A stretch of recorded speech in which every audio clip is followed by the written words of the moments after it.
Kahit di mo man sabihin, paghihirap mo. Hello guys, ituturo ko yung Kung Kailangan Mo Ako na pinasikat ni Sir Ray Valera. Kaya kung gusto niyo guys ng matuto ng mga songs ni Sir Ray Valera, ay meron akong playlist dyan sa aking channel. Tignan nyo na lang dyan. Scroll nyo pataas. Pakikita nyo dyan. Meron din akong Fred Aguilar song tutorial dyan guys. Basta marami akong playlist dyan. Tignan nyo na lang.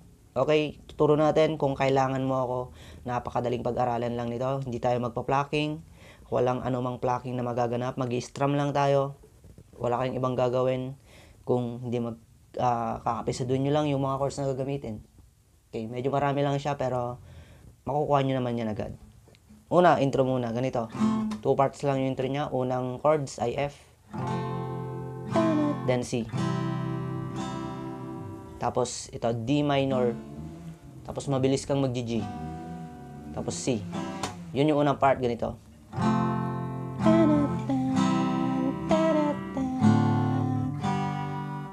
Okay, then second part F ulit. C. Then D minor. Tapos E. Then yung last Jesus 4 at G.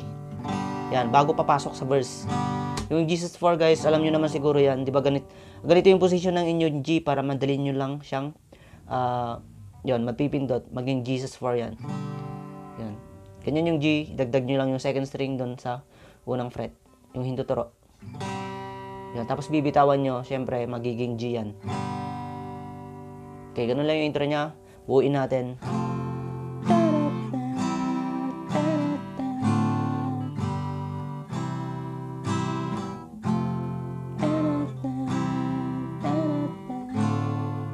Then E. Then Jesus 4. G. Okay, then verse, ganito naman. Mayroong lungkot sa iyong mga mata at kay bigat ng iyong dinadala. Kahit di mo man sabihin, paghihirap ko'y nadarama rin. Okay, ganito yung verse niya. Okay, ganito yung verse niya guys. C. Tapos E minor. 2 times yan. Mayroong lungkot sa iyong E minor. Mga mata. Tapos babalik ka sa C. At kay bigat ng iyong E minor ulit. Next dito F. Kahit. Then B7 guys. Mabilis ka lang mag-B7 dito. Okay, turo natin yung B7 para malaman nyo rin. Yung ito, middle finger ko sa ikalimang string ng second fret yan. Tapos yung hintuturo, fourth string sa first fret. Tapos itong ring finger sa third string ng second fret. Ganyan yung B7. Okay. Kahit B7, di mo man. Then E minor, sabihin. Tapos gagawin nyo to, A7 sus 4. Okay, mag-A7 lang kayo, di ba? Ganyan. Yung A7 sus 4, yung nasa screen, yung A7 sus 4. Yan, lagay nyo lang naman yung ring finger nyo dyan sa second string ng third fret. Parang A sus 4 lang siya, di ba? Pero wala yung gitna. Yan, A7 sus 4, tapos magiging A7. Okay, doon tayo sa part na, kahit di mo man sabihin. Kahit di mo man sabihin. Yan, E minor. Tapos A7 sus 4. Then A7. Next, D minor. Paghihirap mo'y. Tapos B flat. Nadarama ko rin. Then G.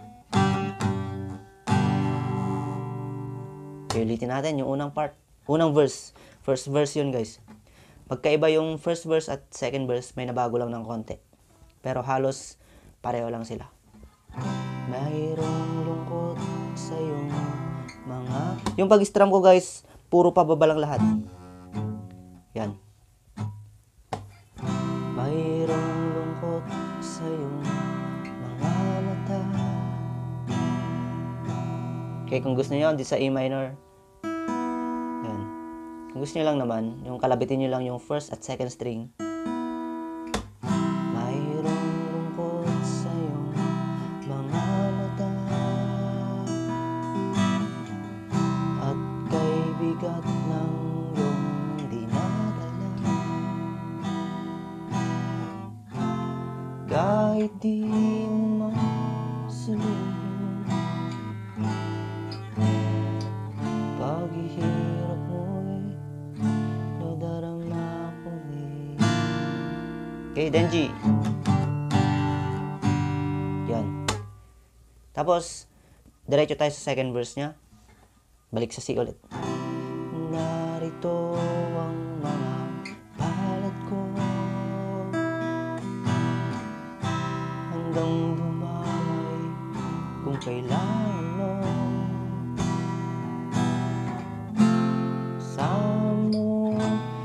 Dito na nagkaiba guys, walang E minor na dito. Yung E minor dyan, mapapalitan na siya ng C. Saan mo mayroon kang yan C, kaibigan. Yan, tapos A, 7 sus 4 ulit. Laging okay, then tapat. Yan, D minor, tapos F minor. Sa'yo, saan mo mayroon kang kaibigan. Okay, 7 sus 4. Laging D minor, tapos F minor. Sa'yo. Then, G. Okay, ulitin natin yung second verse. Narito ang mga palad ko handang dumaan kailangan mo. Saan mo kaibigan laging sa'yo. Okay, then chorus at kung kailan. Okay, diretso agad tayo sa chorus guys. Mabilis lang naman tong tutorial na to, di ba? Nakuha nyo agad yung unang verse at second verse niya. Okay, wala namang naidadagdag dito, wala siyang bridge. Kaya mamaya uulitin nyo lang yung second verse pagkatapos ng chorus. Ganito yung kanyang chorus. Kung kailan mo ako sa oras na iyong pag-iisa,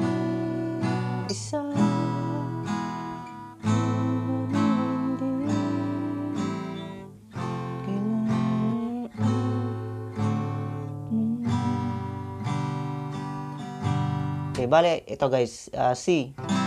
Kung kailan. Then, aalisin mo yung hintuturo. Magiging C major 7 yan. Yan. Kung kailan mo ako. Tapos, balik sa C. Sa or, C major 7.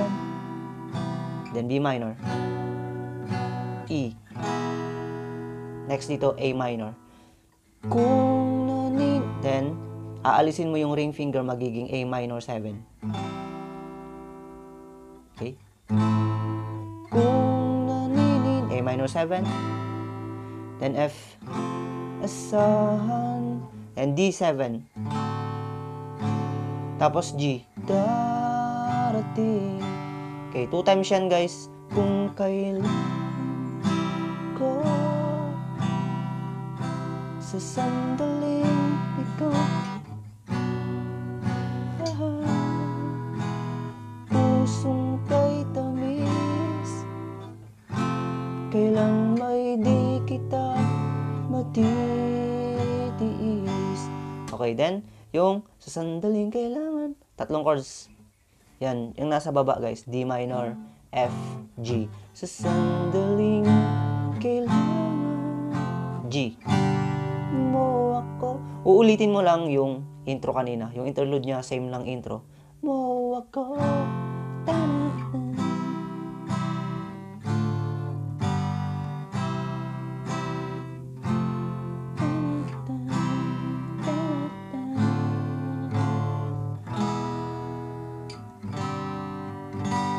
Okay, then ulitin mo yung second verse.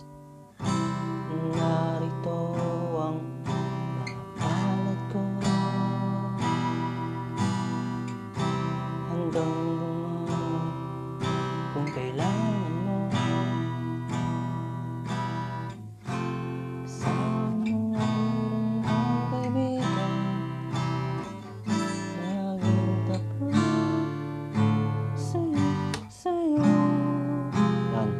F minor na doon.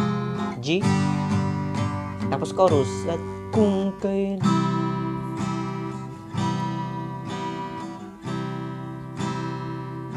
iyong pag-isa pumilindi. Okay. Basta yun guys ha, yung chords, ulitin nyo lang yung chorus niya doon. Wala namang naidagdag doon. Hindi kasi natin pwedeng tuloy-tuloy sa pagkanta kasi masisi PR, copyright claim, maka-copyright claim siya. Okay. Tapos ulitin mo lang ata doon yung sandaling kailangan mo. Wala na atang repeat doon, di ba? Yung pagkatapos ng chorus doon sa second chorus, ay tapos na ata yung kanta doon sa sandaling kailangan mo. Then yung outro niya ay gagawin mo ulit yung intro.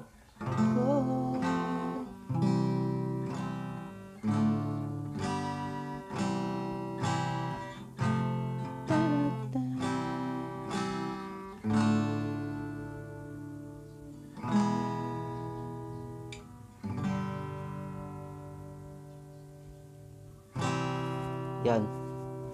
Bali magtapos ka lang sa chord ng C. Ganun lang kasimple yung song na yun guys. Sana nakuha nyo. Ulit-ulitin nyo lang. I-rewind nyo para makuha nyo siya. At yung strumming pattern ko ay pababa lang lahat. Okay. Napakadali lang yan matutunan. Meron nga pala akong guys na maging sino ka man. Tignan nyo dyan sa aking playlist ng Rey Valera. Yun lang guys. Maraming salamat po. Hanggang sa muli. Bye-bye.